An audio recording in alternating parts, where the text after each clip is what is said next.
সকাল সকাল ঘুম থেকে উঠে আমি চলে গেছিলাম সবজি বাড়ি। এই দেখো মা আমার সবজি বাড়িতে কি করছে, পেঁয়াজ শাকগুলো তুলছিল, কারণ আজ আমাদের বাড়িতে রান্না হবে পেঁয়াজ শাক আলু পোস্ত।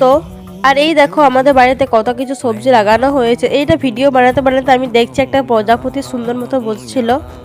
তো এই দেখো আমাদের বাড়িতে মা কি কি সবজি লাগিয়েছে, গাজর গাছ, পালং শাক গাছ, মূলো গাছ, ধনেপাতা গাছ। আর এই দেখো বন্ধুরা টমেটো হয়ে উঠেছে।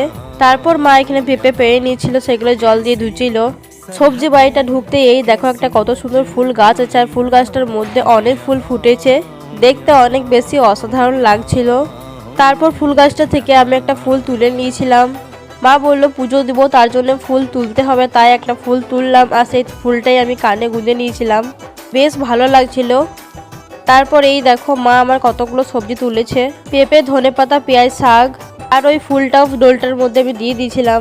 তারপর আমি চলে এসেছিলাম বাড়ি এসে ফুলটা আমি তুলসী মন্দিরে রেখে দিয়েছিলাম, কারণ মা এই ফুলগুলো দিয়ে পুজো করবে তার জন্য। তারপর আমি চলে এসেছিলাম ছাদে, কারণ শরীরটা অনেক খারাপ লাগছিল, আর রোদটা নিতে খুবই ভালো লাগছিল। আর এই দেখো আমাদের সূর্য মামা, সূর্য তো উঠেছে কিন্তু আজকের ওয়েদারটা হালকা মেঘলা মেঘলা ছিল। তারপর মাকে এনে দিয়েছিলাম পেঁপে, এই দেখো মা সবজি বানাচ্ছে। তারপর আমার কিছু চটপটা খেতে ইচ্ছে করছিল, তার জন্য ভাবলাম চলো পেঁপে মাখা বানাই।